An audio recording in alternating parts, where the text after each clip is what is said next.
ఆంధ్రప్రదేశ్ ఉప ముఖ్యమంత్రి గారి చదువుకు సంబంధించి, ఆయన పరీక్షలకు సంబంధించి, ఆయన పాస్ అవ్వడం గురించి, ఆయన ఇంటర్మీడియేట్‌లో ఏ గ్రూపులు చదివిండనే దాని మీద అది పెద్ద సబ్జెక్టు.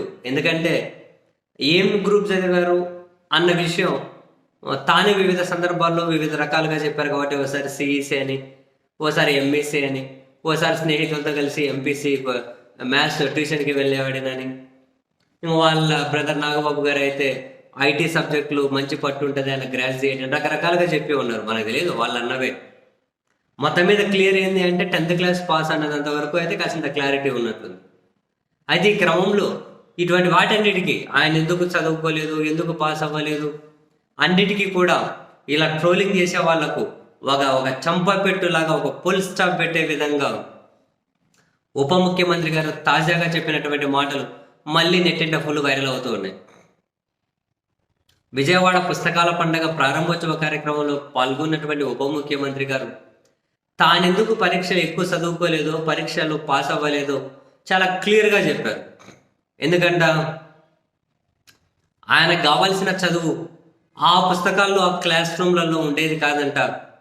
ఆ క్లాస్ రూమ్లలో ఆయనకు కావాల్సిన చదువు ఉండేది కాదు. రవీంద్రనాథ్ ఠాగూర్ గారి స్ఫూర్తితో మొక్కలను చూస్తూ చెట్లను చూస్తూ చదువుకోవాలి అనుకొని ఆయన ఏం చేసేవాళ్ళట. అందుకని పెద్ద పెద్ద ఉద్యానవనాలు ఏమి ఆయనకు లేవట. ఆయన ఉన్న దగ్గర 2 కుండీలు పెట్టుకొని, ఆ కుండీలలో రోజా మొక్కలు పెట్టుకొని,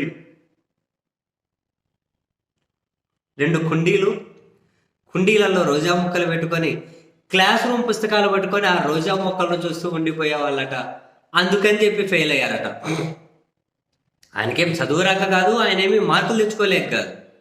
పుస్తకాలు చూస్తూ, చెట్లు చూస్తూ చదువుకోవాలనే జిజ్ఞాస ఆయనది, అభిలాష ఆయనది.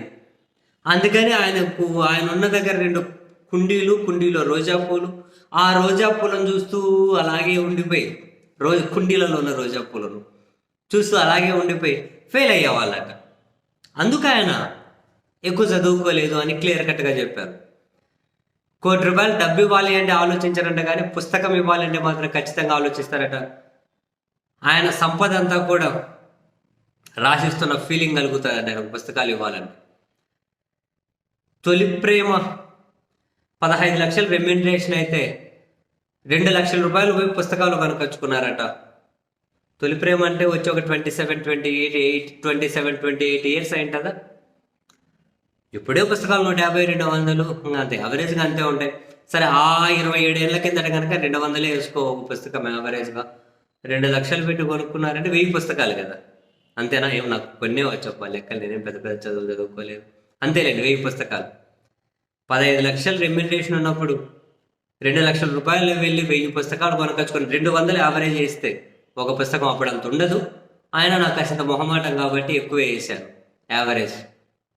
1000 పుస్తకాలంటే 27 ఏళ్ళ కిందట. మరి ఆ లెక్కన ఇప్పుడు కోట్లలో రెమ్యూనరేషన్ వచ్చినప్పుడు మరి ఇంక ఎన్ని వేల పుస్తకాలు కొనుక్కొని ఉంటారు. డెఫినెట్ ఉప ముఖ్యమంత్రి గారు చెప్పినట్టు 2 లక్షల పుస్తకాలు పైన ఈజీగా చదివేసి ఉంటారు ఆయన ఇప్పుడు ఈ క్యాలిక్యులేషన్ ప్రకారం. వెరసి మొత్తం మీద ఇక్కడ నుంచి కనీసం ఆంధ్రప్రదేశ్లో అయినా ఉప ముఖ్యమంత్రి గారి చదువు స్ఫూర్తితో ఆ క్లాస్ రూమ్లో ఆ బోర్డు పక్కన ఆ పక్క ఒక కుండీ, ఈ పక్క ఒక కుండీ పెట్టి, ఆ కుండీలలో మొక్కలన్న పెడితే ఆ మొక్కలను చూస్తూ పాఠాలు విని, ఆ మొక్కలను చూస్తూ చదువుకొని చాలామంది పిల్లలు వృద్ధులకు వచ్చే అవకాశం ఉంటుంది. సో ప్రభుత్వం ఆ దిశగా ఆలోచించి క్లాస్ రూమ్లలో రోజా కుండీలు, రోజాలు కాకపోతే మల్లెలు, కాకపోతే ఏవో చెండుమల్లి పూలన్నా పెట్టండి, ఏదో ఒకటి పూలు పెట్టండి. వాళ్ళు బాగా చదువుకుంటారేమో. ఒక స్ఫూర్తి ఉంది కదా, ఒక ఇన్స్పిరేషన్ ఉంది కదా ఉప ముఖ్యమంత్రి గారి రూపంలో. మరి ప్రభుత్వం ఆ దిశగా ఆలోచించాలి అని చెప్పి నేనైతే కోరుకుంటున్నాను అబ్బా.